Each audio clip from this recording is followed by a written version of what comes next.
যে সাংস্কৃতিক যে প্রতিষ্ঠান ছায়ানট, তার উপরে যে হামলা হয়েছে সেই বিষয় নিয়ে আমি আপনাদের সঙ্গে আজকে একটু আলোচনা করব।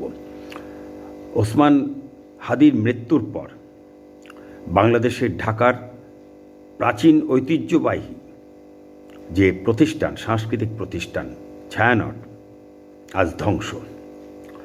বাংলাদেশের ছায়ানট প্রতিষ্ঠান সম্প্রীতি ও সৌহার্দ্যের সমাজ গড়ে তোলার যে স্বপ্ন বুকে নিয়ে পথ চলা শুরু করেছিল, সেই প্রতিষ্ঠান আজ ধ্বংসস্তূপের গর্ভে নিমজ্জিত।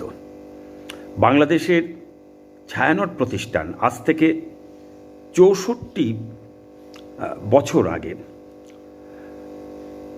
১৯৬১ সালে পাকিস্তান আমলে প্রতিষ্ঠিত হয়েছিল, যা বাংলা সংস্কৃতি ও সঙ্গীতের ঐতিহ্য সংরক্ষণ ও বিকাশের লক্ষ্যে কাজ করত।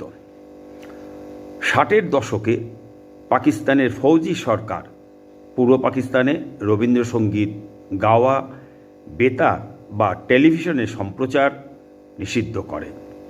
এতে বাংলাদেশের প্রতিম রবীন্দ্রসঙ্গীত শিল্পী কলিম সারাফি দমে না গিয়ে অন্যান্যদের সহায়তায় রবীন্দ্রসঙ্গীত, নাটক ও নৃত্যনাট্যের সংস্থা ছায়ানট গড়ে তোলেন।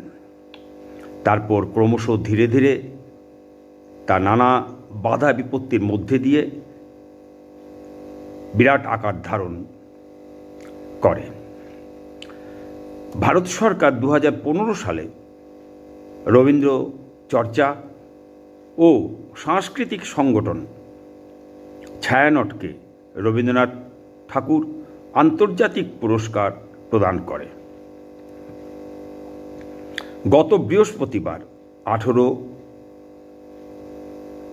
তারিখে ডিসেম্বর মাসের ১৮ তারিখে বাংলাদেশে গভীর রাতে একদল ব্যক্তি জোর করে এই ৬ তলা ছায়ানট সংস্কৃতি ভবনে ঢুকে বাদ্যযন্ত্র, কম্পিউটার ও আসবাবপত্র ব্যাপক ভাঙচুর করে ও একাধিক laptop, mobile phone, hard disk লুট করে নিয়ে যায় ও বিভিন্ন অংশে আগুন ধরিয়ে দেয়।